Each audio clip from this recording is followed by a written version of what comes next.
السلام علیکم ورحمۃ اللہ وبرکاتہ، نحمدہ ونصلی علی رسولہ الکریم، اما بعد فاعوذ باللہ من الشیطان الرجیم، بسم اللہ الرحمن الرحیم، رب اشرح لی صدری ویسر لی امری واحلل عقدۃ من لسانی یفقہوا قولی۔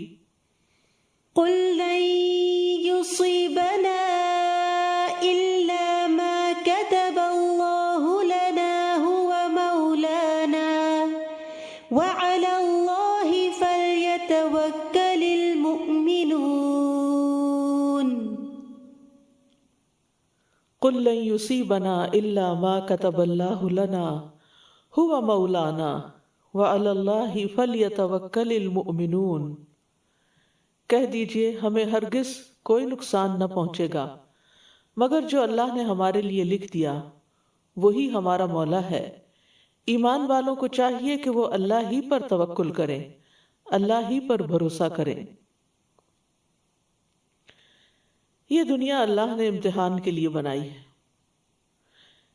یہ دیکھنے کے لیے کہ کون اچھے عمل کرتا ہے۔ اچھا عمل صرف وہی نہیں جو خوشحالی، صحت اور امن کی حالت میں کیا جائے، اچھا عمل وہ بھی ہے جو تکلیف اور تنگی کے آنے پر صبر کی شکل میں کیا جاتا ہے۔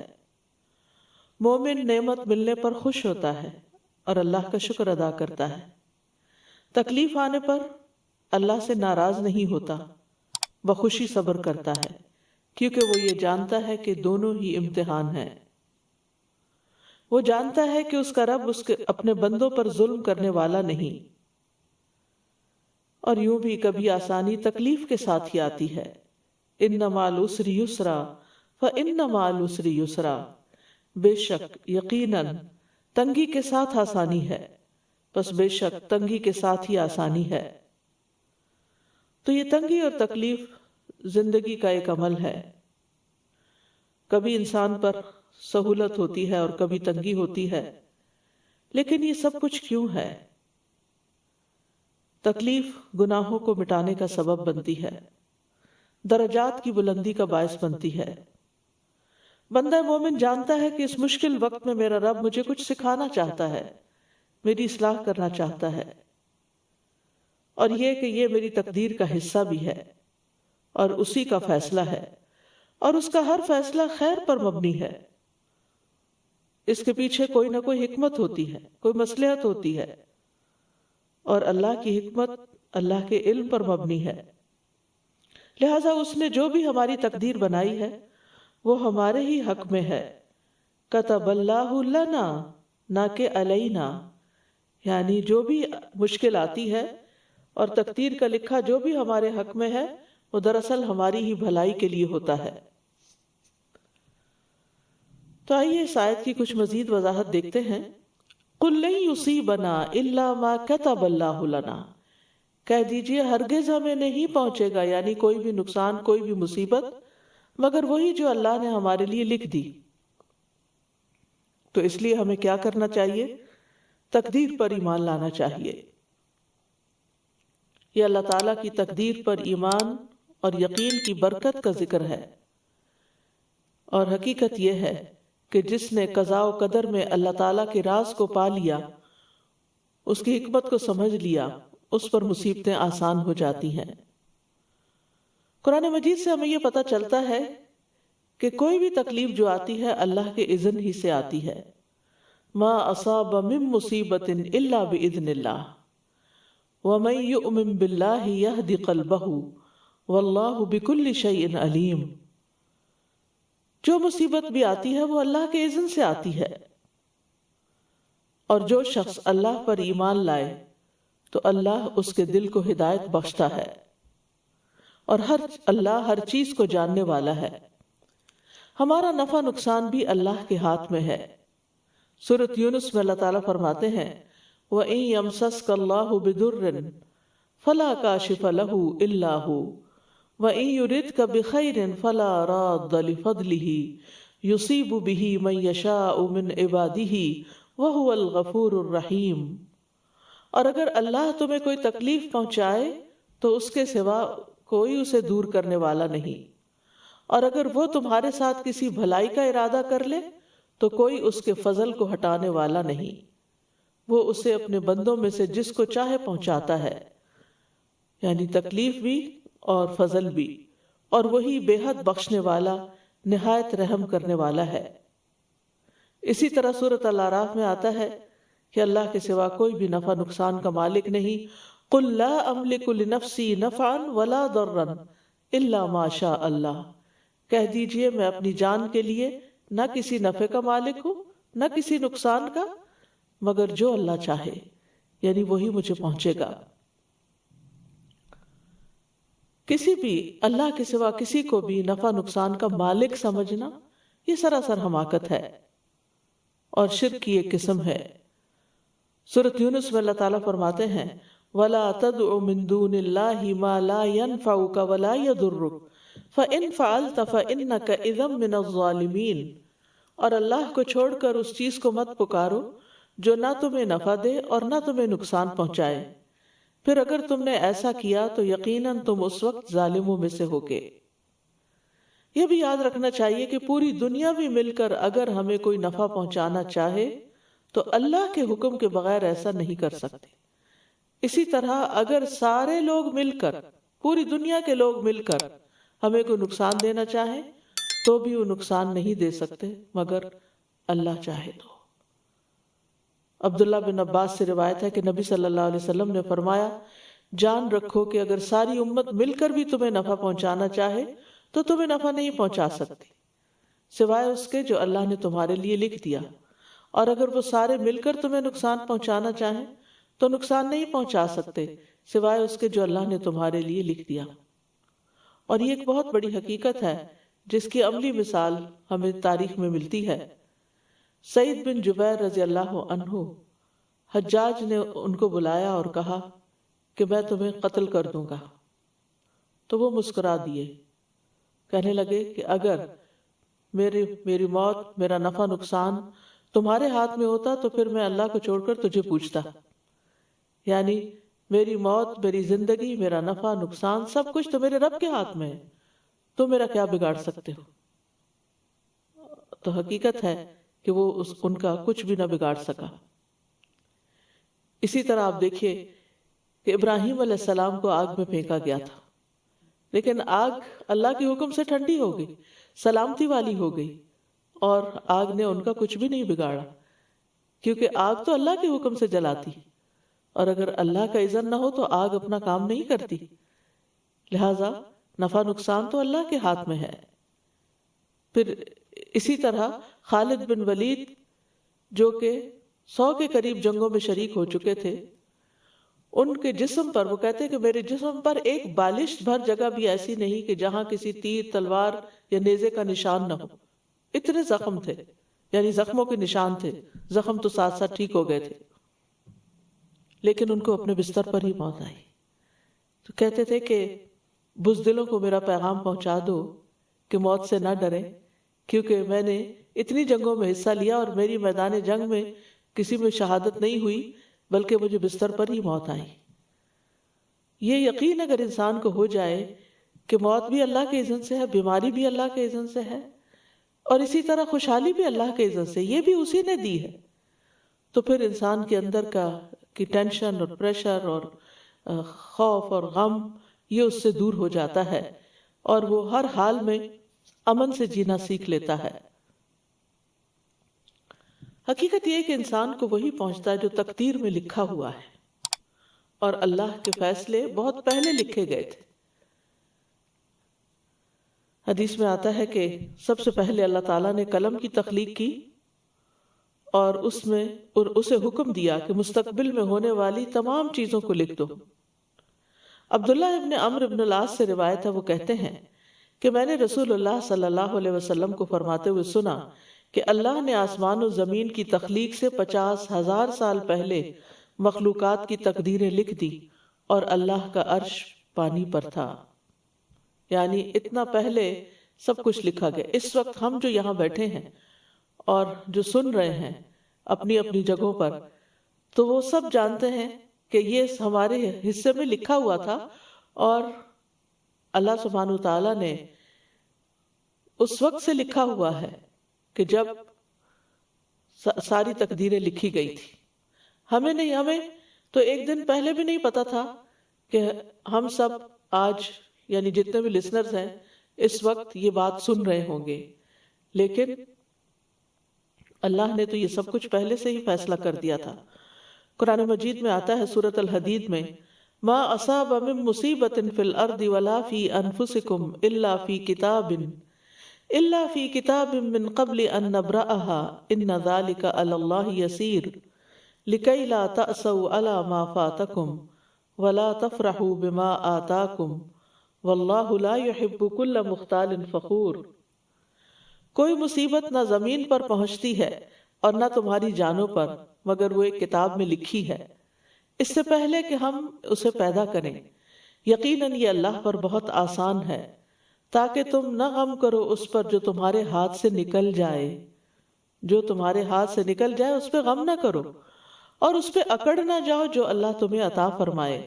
اور اللہ کسی تکبر کرنے والے بہت فخر کرنے والے سے محبت نہیں رکھتا.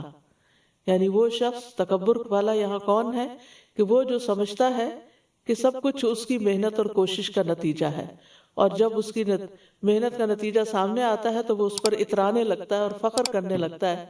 تو اس سے یہ سبق ملتا ہے کہ انسان کو جب کوئی نعمت ملے تو اس پر اترائے نہیں، کیونکہ یہ اللہ کا فضل ہوا اس پر.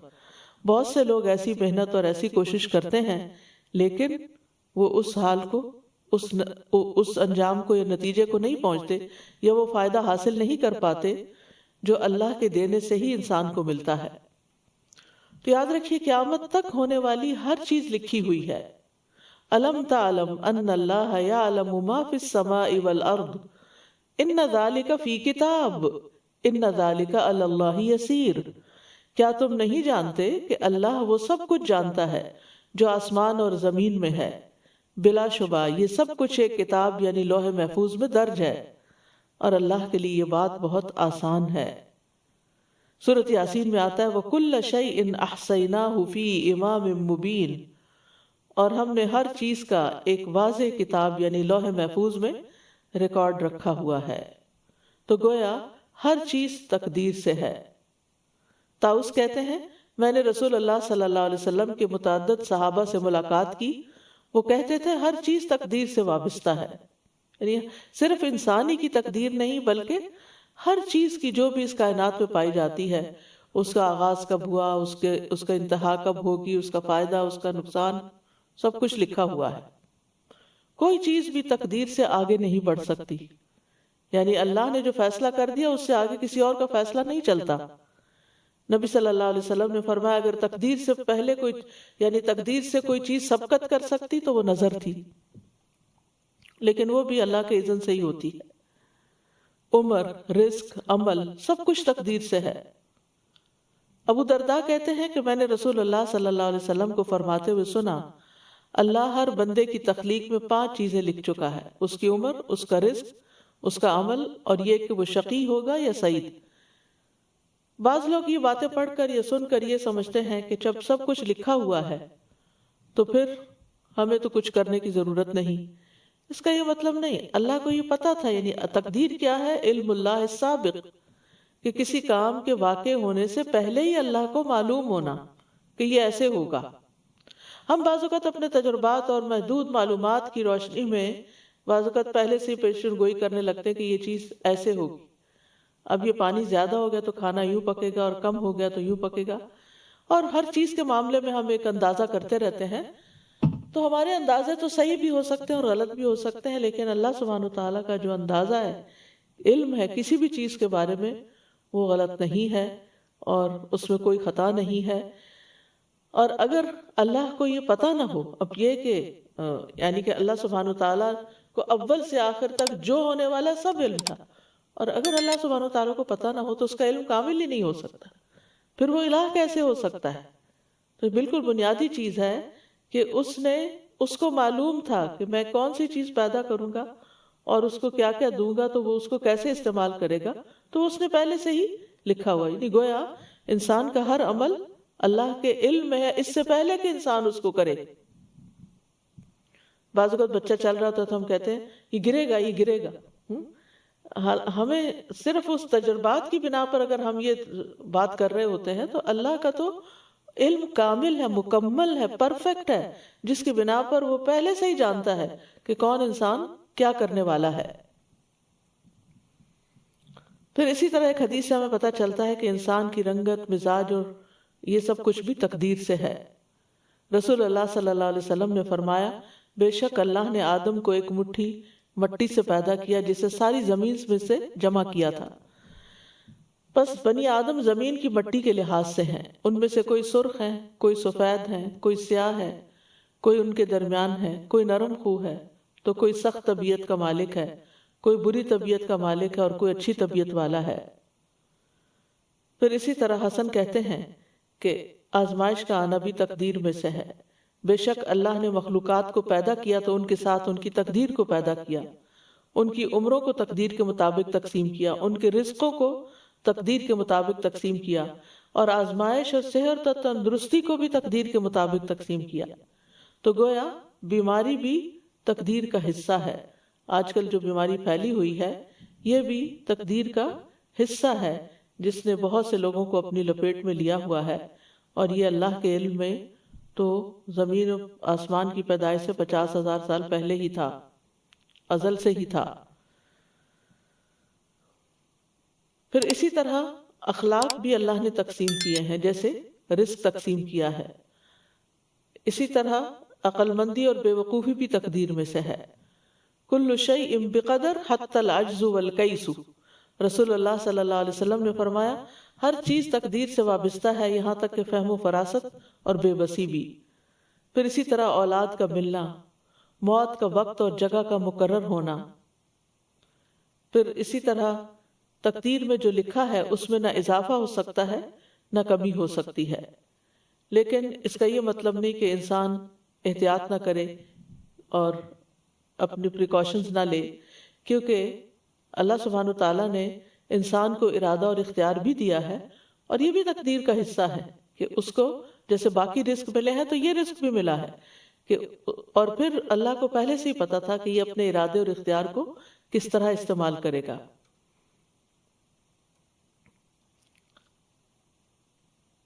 اور پھر بعض اوقات ہم سوچتے ہیں کہ پھر اگر سب کچھ لکھا ہوا ہے تو ہمیں کوئی احتیاط کرنے کی کیا ضرورت ہے؟ نہیں، ایسا نہیں ہے۔ مطرف بن عبداللہ کہتے ہیں کسی کو ایسا نہیں ہونا چاہیے کہ وہ اونچے پہاڑ پہ چڑھ کے خود کو نیچے گرا لے اور کہے کہ یہ میرے رب نے میری تقدیر میں مقرر کیا، بھلا اس کو پہلے سے تقدیر کہاں سے پتہ چل گئی؟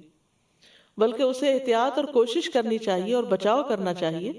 پھر اگر کوئی تکلیف اسے پہنچے تو یقین رکھے کہ یقیناً اس سے کوئی مصیبت نہیں پہنچ سکتی مگر صرف وہی جو اللہ نے اس کے لیے لکھ دی۔ یاد رکھیے تقدیر پر ایمان لانا ایمان کا ایک اہم رکن ہے۔ رسول اللہ صلی اللہ علیہ وسلم نے فرمایا لا یؤمن عبد حتی یؤمن باربع، کوئی بندہ اس وقت تک مومن نہیں ہو سکتا جب تک 4 چیزوں پر ایمان نہ لائے۔ یشہد ان لا الہ الا اللہ، گواہی دے کہ اللہ کے سوا کوئی عبادت کے لائق نہیں، وانی محمد الرسول اللہ، اور بے شک میں محمد اللہ کا رسول ہوں، بعثنی بالحق، اس نے مجھے حق کے ساتھ بھیجا ہے، ویؤمن بالموت، اور وہ موت پر ایمان لائے، وبالبعث، اور موت کے بعد دوبارہ زندہ ہونے پر، وبالبعث بعد الموت، اور موت کے بعد دوبارہ زندہ ہونے پر، ویؤمن بالقدر، اور تقدیر پر ایمان لائے۔ آپ صلی اللہ علیہ وسلم نے فرمایا ہر چیز کی ایک حقیقت ہوتی ہے، اور کوئی شخص اس وقت تک ایمان کی حقیقت کو نہیں پہنچ سکتا جب تک اسے یہ یقین نہ ہو جائے کہ جو چیز پہنچی ہے وہ اس سے خطا نہیں ہو سکتی تھی، اور جو چیز خطا ہو گئی وہ اسے پہنچ نہیں سکتی تھی۔ لہٰذا ہمیں اس بات کا یقین ہونا چاہیے، اور جب یہ یقین ہوتا ہے تو انسان پہ کوئی تکلیف آتی ہے تو اس کو سہنا آسان ہوتا ہے کہ مکتوب لکھی ہوئی تھی، یہ تو ہونا ہی تھا، اور اس کے پیچھے کوئی حکمت ہے، اور اللہ کی حکمت علم پر مبنی ہے۔ اللہ اپنے بندوں پہ ظلم کرنے والا نہیں ہے، اس پہ کوئی ضرور خیر ہوگی، کوئی مقصد ہے اس چیز کے آنے کا۔ پھر اسی طرح یہ ہے کہ تقدیر کو جھٹلانا جو ہے اس سے اعمال کی عدم قبولیت ہوتی ہے، یعنی اعمال قبول نہیں ہوتے اس شخص کے جو تقدیر پر ایمان نہیں رکھتا۔ ابو امامہ رضی اللہ عنہ سے روایت ہے کہ رسول اللہ صلی اللہ علیہ وسلم نے فرمایا، 3 لوگوں سے اللہ نہ کوئی فرض قبول کرے گا نہ نفل۔ نمبر 1 والدین کا نافرمان، نمبر 2 احسان جتانے والا، نمبر 3 تقدیر کو جھٹلانے والا۔ عبداللہ بن عمر قسم کھا کے کہا کرتے تھے، اگر تقدیر کا انکار کرنے والوں میں سے کسی کے پاس احد پہاڑ کے برابر سونا ہو اور وہ سب کا سب اللہ کی راہ میں خرچ کر دے، تب بھی اللہ اس سے قبول نہیں کرے گا، یعنی وہ صدقہ، جب تک وہ تقدیر پہ ایمان نہ لائے۔ کیونکہ ایسے بھی بہت سے لوگ ہیں جو کہتے ہیں تقدیر وقدیر کچھ نہیں ہوتی، سب کچھ انسان کے اپنے اختیار میں ہے، جو چاہے ہو جاتا ہے، جو نہیں چاہے نہیں ہوتا۔ نہیں، انسان کے چاہنے سے نہیں ہوتا۔ وَمَا تَشَاءُونَ إِلَّا أَن يَشَاءَ اللَّهُ، جو تم چاہتے ہو اس کے مطابق نہیں ہوتی چیزیں، ہوتا وہی ہے جو اللہ چاہتا ہے۔ پھر اسی طرح نبی صلی اللہ علیہ وسلم نے تقدیر کا انکار کرنے والوں کی سزا کے بارے میں فرمایا۔ آپ نے فرمایا، یہ آیت میری امت کے آخری زمانے کے اللہ عز و جل کی تقدیر کو جھٹلانے والے لوگوں کے بارے میں نازل ہوئی ہے۔ ذوقوا مس سقر انا کل شیء خلقناہ بقدر، دوزخ میں آگ لگنے کے مزے چکھو، بے شک ہم نے ہر چیز کو ایک مقرر اندازے پر پیدا کیا ہے۔ تو اس سے بھی آپ اندازہ لگائیں کہ کتنا زیادہ ضروری ہے تقدیر پر ایمان رکھنا۔ اور پھر جو شخص تقدیر پر ایمان نہ رکھے وہ جنت سے محروم ہو سکتا ہے۔ فرمایا، لا يدخل الجنت عاق ولا مؤمن بسحر ولا مدمن خمر ولا مکذب بقدر۔ نبی صلی اللہ علیہ وسلم نے فرمایا، جنت میں والدین کا نافرمان، جادو پر ایمان رکھنے والا، عادی شراب خور اور تقدیر کو جھٹلانے والا داخل نہ ہوگا۔ اور یہ الگ بات ہے کہ سزا بھگتنے کے بعد اگر اس کے دل میں ایمان ہے تو پھر جنت میں چلا جائے۔ تقدیر پر ایمان لانے کے فائدے بھی ہیں، اسی لیے ہمیں ایمان لانے کا کہا گیا ہے۔ سب سے پہلی بات تو یہ کہ قضاء و قدر پر ایمان لانا مسلمان کو اپنے رب پر توکل والا بنا دیتا ہے۔ مسلمان اسباب کو اختیار کرتا ہے مگر ان پہ بھروسہ نہیں کرتا، کیونکہ وہ جانتا ہے کہ ہر چیز اللہ کی قدرت اور مشیت کے مطابق ہوتی ہے۔ پھر یہ کہ یہ بات مسلمان کے دل کو مطمئن اور نفس کو پرسکون کر دیتی ہے، پس وہ جانتا ہے کہ اللہ نے میری تقدیر میں جو مقرر کیا ہے وہ لازمی ہو کر رہے گا، اور وہ اپنے مطلوب سے محروم ہونے پر غمگین نہیں ہوتا۔ یعنی کیا مطلب مطلوب؟ یعنی جو چیز وہ طلب کر رہا تھا، جو کام جیسا ہونا چاہیے تھا، جیسا وہ کروانا چاہتا تھا، اگر ویسا نہیں ہوا تو پھر وہ غمگین نہیں ہوتا کہ اللہ نے ایسے لکھا نہیں تھا، اس میں ضرور کوئی حکمت ہے۔ یا جو کچھ واقع ہوتا ہے وہ اس سے ڈرتا نہیں، نفس انسانی میں ایمان اور زیادہ گہرا ہو جاتا ہے اور شخص شرک سے پاک ہو جاتا ہے۔ تو تقدیر پر ایمان لانے کا مطلب پھر کیا ہوا کہ اس وقت کائنات میں جو کچھ بھی ہو رہا ہے، آسمانوں پہ، زمین پہ، ستاروں سیاروں میں، کہیں پر بھی، وہ ایک اللہ کی طرف سے ہو رہا ہے، اس کی پلاننگ کے مطابق سب کچھ ہو رہا ہے، جس کا کوئی شریک نہیں ہے۔ اور پھر تقدیر کا فائدہ کیا ہے؟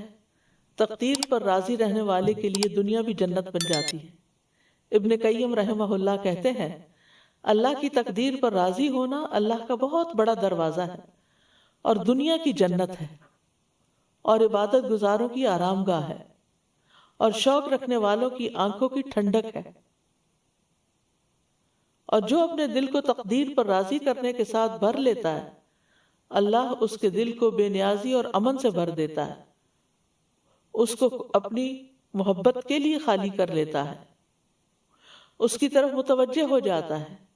وہ شخص اپنے رب پر ہی توکل کرتا ہے، اور جس سے اس کا رب اس کے ساتھ راضی ہونے میں، یعنی جس سے اللہ کے ساتھ راضی ہونے میں سے کوئی حصہ چھوٹ جاتا ہے، اس کا دل اس کے برعکس چیزوں سے بھر جاتا ہے، اور جس چیز میں اس کی خوشنودی اور فلاح ہوتی ہے وہ اس سے پھر جاتا ہے۔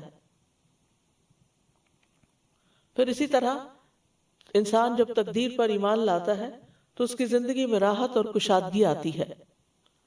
ابن مسعود کہتے ہیں کہ اللہ تبارک و تعالیٰ نے اپنے انصاف اور علم کی وجہ سے راحت اور کشادگی کو یقین اور رضا میں رکھا ہے، اور غم اور پریشانی کو شک اور ناراضگی میں رکھا ہے۔ یعنی جو لوگ تقدیر پر ایمان لے آتے ہیں تو وہ ایک راحت بھری زندگی میں ہوتے ہیں، اور جو لوگ تقدیر کو ایکسپٹ نہیں کرتے وہ مسلسل غم اور پریشانی میں رہتے ہیں۔ پھر اسی طرح قیامت کے دن بلند درجات ملیں گے جو تقدیر پر ایمان رکھتے ہیں۔ حکیم بن جعفر سے مروی ہے کہ عبداللہ براسی کہتے ہیں کہ جو لوگ اللہ عز و جل سے ہر حال میں راضی ہو جاتے ہیں، یہ کہہ کے کہ تو اللہ نے لکھا تھا، یہ تو اللہ نے لکھا تھا، قیامت کے دن ان کے درجات کو اللہ تعالیٰ بلند کر دے گا۔ اور یہ بھی کہا کہ جس کو رضا دے دی گئی وہ افضل درجات تک پہنچ گیا۔ اب اس میں آپ دیکھیے کہ جیسے شادی ہوتی ہے تو بعض اوقات کسی ایسے شخص سے انسان کی شادی ہو جاتی ہے کہ جس سے اس کو بہت تکلیفیں سہنی پڑتی، مثلا وہ شخص کام نہیں کرتا، یا اس کا کوئی ذریعہ آمدنی نہیں، یا یہ ہے کہ وہ محبت کرنے والا نہیں، یا کوئی نرم مزاج نہیں، یا یہ کہ کوئی بات سمجھنے والا نہیں، تو اس سے زندگی میں ایک عجب طرح کی تکلیف شروع ہو جاتی۔ اسی طرح اگر کسی کا بچہ کوئی ایسا پیدا ہو جاتا ہے، مثلا جو کرپلڈ ہو، یا یعنی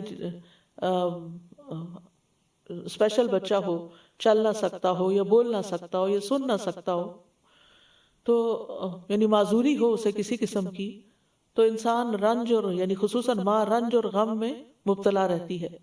لیکن اگر انسان اس کو تقدیر کا حصہ سمجھ لے کہ شاید اللہ سبحانہ وتعالیٰ اس کے ذریعے مجھے آسانیاں بھی عطا کرے، کیونکہ ان مع العسر یسرا، ہو سکتا ہے کہ آپ کی شادی کسی ایسے شخص سے ہوتی جس میں وہ ساری خوبیاں پائی جاتی جو آپ چاہتے ہیں، اور اس کی وجہ سے آپ اللہ ہی کو بھول جاتے، آپ غفلت کا شکار ہو جاتے، آپ دین سے دور ہو جاتے۔ اسی طرح بعض اوقات انسان کو دنیا میں کوئی فائدہ نظر نہیں آتا، لیکن یہ چیزیں انسان کے درجات کو بلند کرنے کا باعث بنتی ہیں۔ یعنی ہو سکتا ہے کہ اگر آپ کے سارے ہی بچے صحت مند ہوتے تو آپ وہ شکریہ ادا نہ کرتے، اب ایک بچے کی بیماری کی وجہ سے باقی بچوں کی صحت پر آپ شکر گزار ہیں، تو اللہ نے آپ کو شکر کی نعمت عطا کر دی، اور اس بچے کی تکلیف کی وجہ سے جو آپ نے تکلیف اٹھائی اس کی وجہ سے آپ کے درجات آخرت میں وہ اتنے بلند ہو کہ آپ سوچ بھی نہ سکے۔ یہ دنیا کی زندگی تو ختم ہی ہو جانے والی ہے۔ تو مصائب کے حوالے سے بھی، مصیبتوں کے حوالے سے بھی انسان کو تقدیر پر ایمان رکھنے میں کچھ چیزوں کا لحاظ رکھنا چاہیے۔ سب سے پہلی بات تو یہ کہ اللہ کا علم ہر چیز پر محیط ہے، یعنی تقدیر کے معاملے میں پہلا قاعدہ کیا ہے کہ اللہ، اس بات پر ایمان لانا کہ اللہ کا علم ہر چیز کو گھیرے ہوئے ہے، ہر چیز کو شامل ہے۔ اللہ تعالیٰ غائب کو، موجود کو، ظاہر کو، چھپی ہوئی چیز کو جانتا ہے، اور اس پر کوئی چیز چھپی ہوئی نہیں، کچھ چھپ سکتا ہی نہیں۔ وہ تو سینوں میں آنے والے وسوسوں تک کو جانتا ہے۔ دوسرا یہ کہ کائنات میں واقع ہونے والا ہر خیر اور شر اللہ کے ارادے اور مشیت سے ہوتا ہے۔ کوئی کام اللہ کی اجازت کے بغیر نہیں ہوتا۔ یہ چیز انسان کو کیا سکھاتی کہ اگر کوئی مشکل آ گئی ہے تو پھر اللہ ہی کی طرف رجوع کرو، اللہ کی طرف لوٹو، اس سے دعائیں کرو، اس سے آہوزاری کرو، کیونکہ وہی اس کو ٹال سکتا ہے۔ جس کے اذن سے مصیبت آئی ہے اسی کے اذن سے جائے گی بھی، لہٰذا ہمیں اس کو راضی کرنا ہے۔ پھر انسان اور وجوہات تلاش کرنے کی بجائے رب کی طرف لوٹتا ہے اور اس سے راضی برضا ہو جاتا ہے۔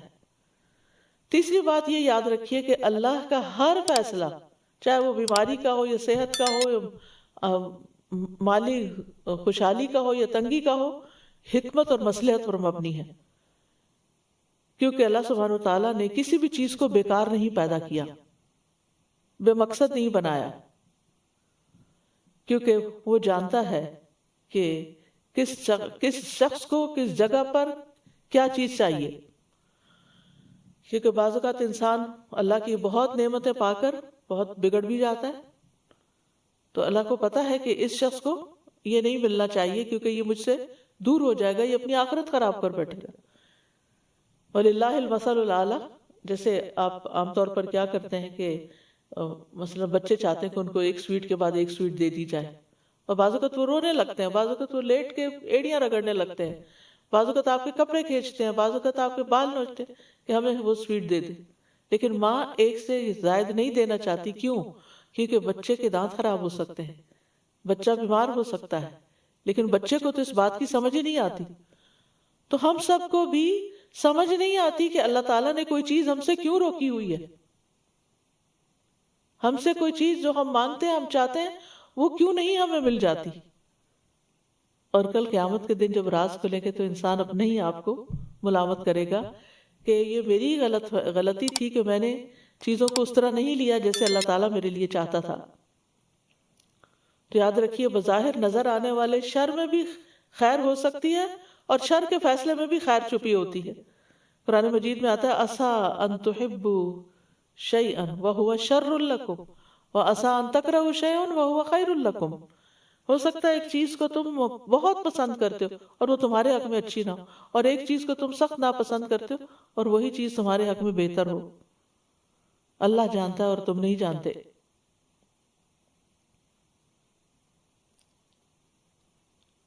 پھر اسی طرح بعض اوقات کوئی چھوٹی تکلیف آ جاتی ہے، وہ بڑی تکلیف کو روکنے کا سبب بن جاتی ہے، تو ہمیں نہیں پتا ہوتا، ہم کہتے یہ کیوں تکلیف آ گئی؟ بھائی آپ کے رستے میں تو اس سے بھی بڑی تھی، یہ چھوٹی کی وجہ سے بڑی آنے سے رک گئی۔ پھر اسی طرح یہ ہے انسان کو یہ بھی یاد رکھنا چاہیے کہ یعنی کہ جو تقدیر ہے اس کے اندر شر نہیں ہے، وہ ہماری نسبت سے مقدور یعنی جس کے اوپر تقدیر نافذ ہوتی ہے اس کی نسبت سے شر ہوتا ہے۔ اللہ کا ہر فیصلہ ہی خیر پر مبنی ہے۔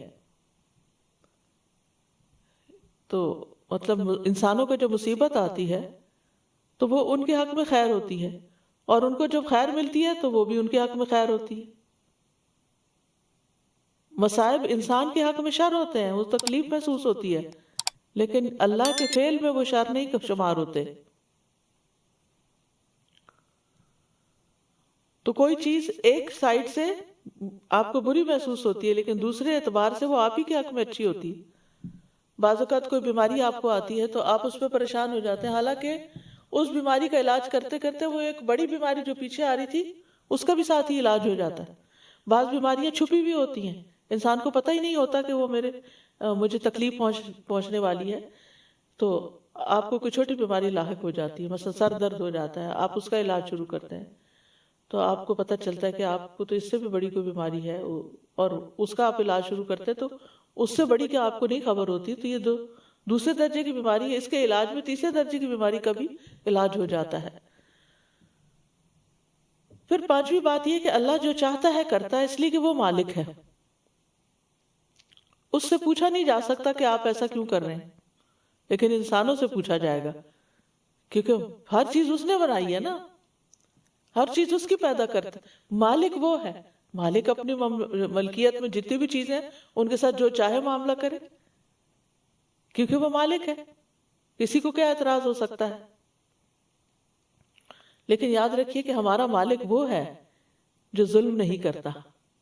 اللہ سبحانہ وتعالی کسی پہ ظلم نہیں کرتا۔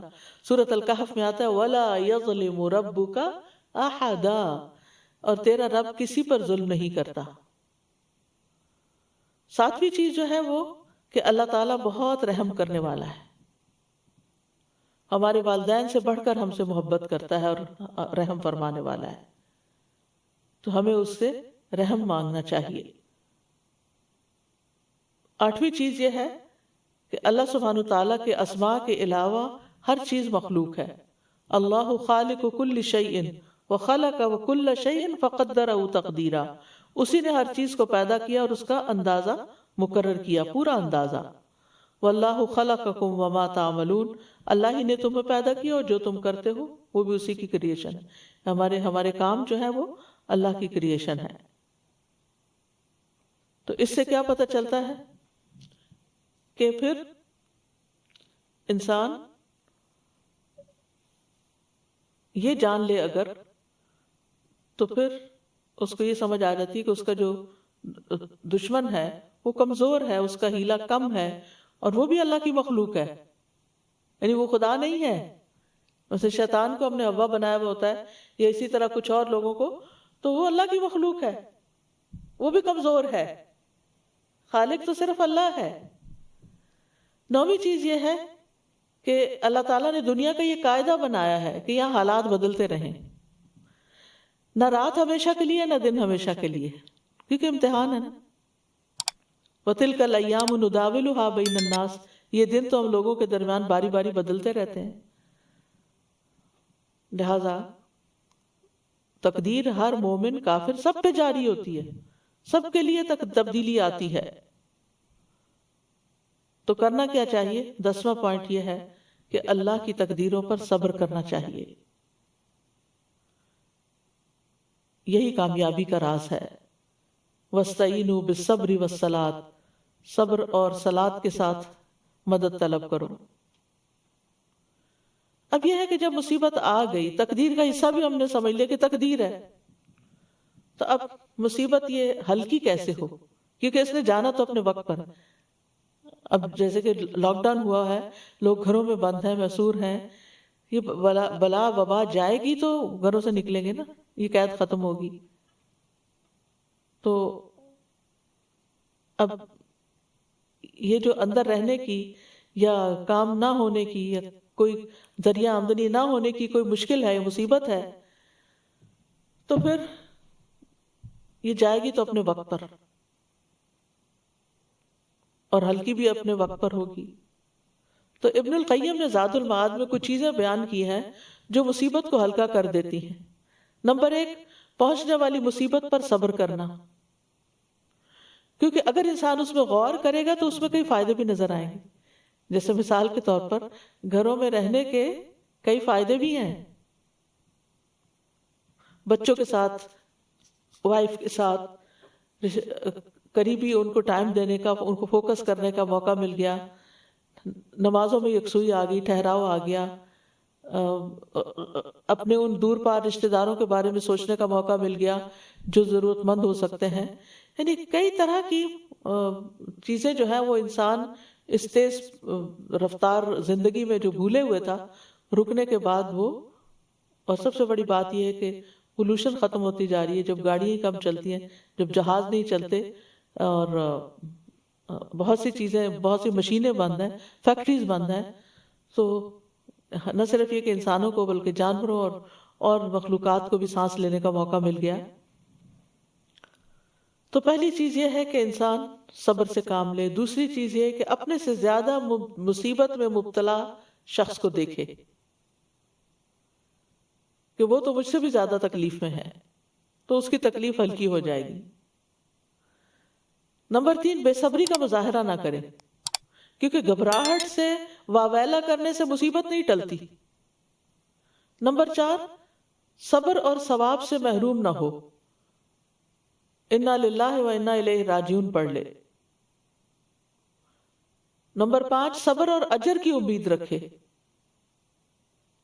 یعنی یہ جان لے کہ بے صبری دشمن کو خوش کرے گی اور دوست کو ناراض کرے گی، رب کو ناراض کرے گی اور شیطان کو خوش کرے گی، اور اجر کو ضائع کرے گی اور اس کے نفس کو کمزور کرے گی. نمبر 6، یہ کہ جب تک مصیبت باقی رہے صبر سے لذت محسوس کریں، اپنے اندر ہی اندر چپکے چپکے اپنے رب کو پکارتے رہیں، اس کا ذکر کرتے رہیں، تو آپ کے دل میں اللہ کی محبت میں اضافہ ہو جائے گا. پھر مصیبت کو بھی اللہ کی رحمت سمجھیں کہ اللہ نے ہمیں تباہ کرنے کے لیے نہیں بھیجی، بلکہ اس لیے بھیجی ہے کہ ہم عاجزی اختیار کریں. پھر مصیبت کو، 8ویں بات یہ کہ مصیبت کو ناپسند نہ کریں، کیونکہ کتنی ہی چیزیں ایسی ہیں جو انسان کو ناپسند ہوتی ہیں، لیکن وہ اسی میں انسان کی نجات ہوتی ہے. فضل بن سہل کہتے ہیں کہ بیماریوں میں نعمتیں ہیں، کسی عقل مند کو ان سے ناواقف نہیں ہونا چاہیے، بس یہ گناہوں کو مٹا دیتی ہیں اور صبر کے ثواب کا ذریعہ بنتی ہیں اور غفلت سے جگاتی ہیں۔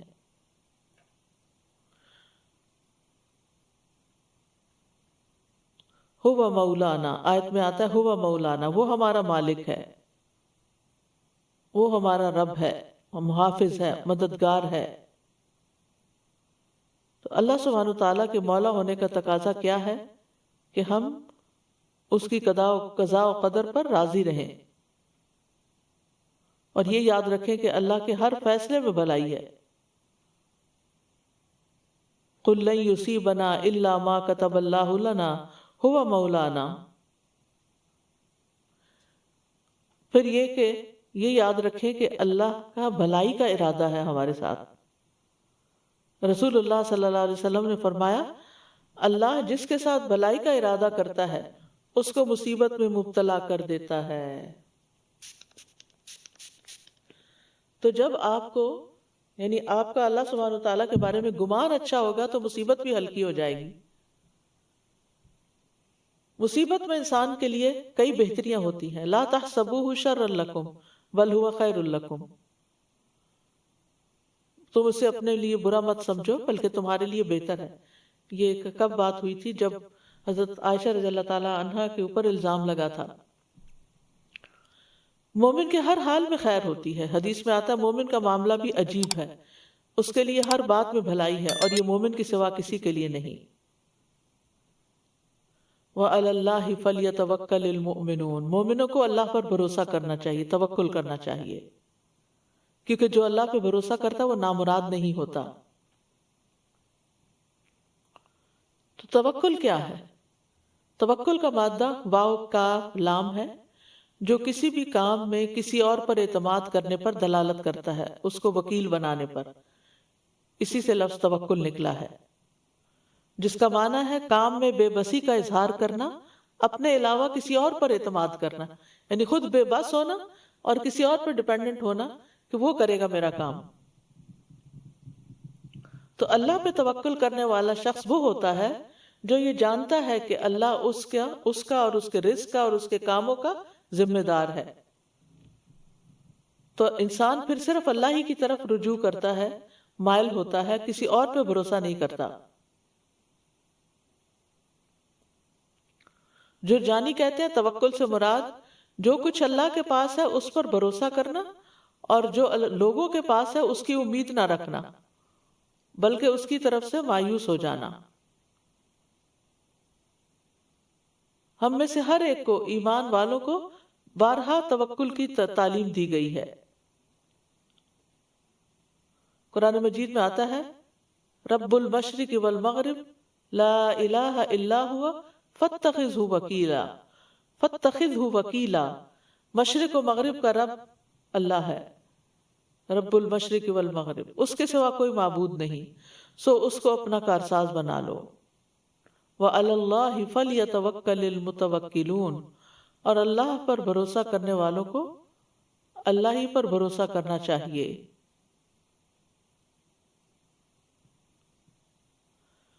توکل کے فائدے کیا ہیں؟ نمبر 1، اللہ کی محبت ملتی ہے، ان اللہ یحب المتوکلین۔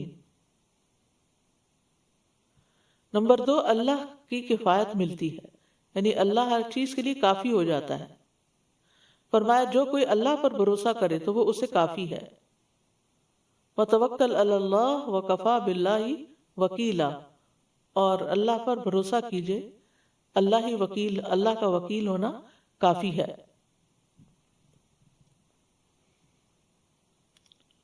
غیلان بن جریر کہتے ہیں جس کو تقدیر پر راضی رہنا اور توکل کرنا اور اپنا معاملہ اللہ کے سپرد کرنا دے دیا گیا، اس کی کفایت کی گئی۔ پھر یہ کہ ہم و غم دور ہو جاتا ہے، اللہ کے علاوہ کی مدد کی ضرورت نہیں رہتی۔ توکل کرنے والے کو اللہ کی مدد ضرور پہنچتی ہے، دشمن نقصان نہیں پہنچا سکتا، مسائل حل ہو جاتے ہیں، مشکلات دور ہو جاتی ہیں، شیطان کا زور نہیں چلتا۔ توکل انسان کو بہادر بنا دیتا ہے۔ اللہ کے سوا کا ڈر نکل جاتا ہے، توہمات اور بدشگونیاں زائل ہو جاتی ہیں انسان سے، جادو، حسد، نظر بد سے حفاظت ہوتی ہے، آخرت میں بڑا اجر ہے، جنت ہے، ایسے لوگ بلا حساب جنت میں جائیں گے۔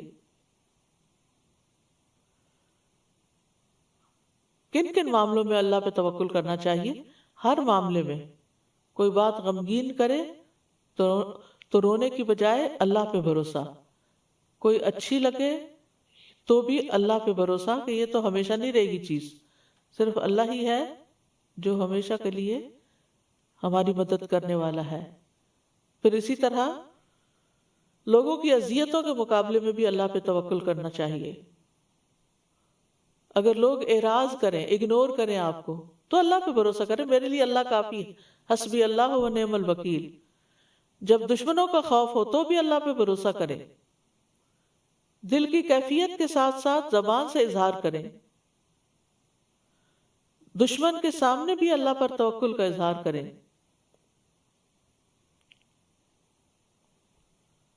بدشگونی ہونے پر اللہ پر توکل کریں، دجال کے مقابلے پر اللہ پہ توکل کریں۔ اللہ پر توکل کرنے کے لیے دعا مانگیں، اللہم لک اسلمت وبک آمنت وعلیک توکلت وإلیک انبت وبک خاصمت اللہم انی اعوذ بعزتک لا الہ الا انت ان تضلنی لا الہ الا انت ان تضلنی انت الحی الذی لا یموت والجن والانس یموتون۔ پھر تمام معاملات اللہ کے سپرد کر دینے چاہیے۔ اللہم رحمتک ارجو فلا تکلنی الی نفسی طرفۃ عین واصلح لی شأنی کلہ لا الہ الا انت۔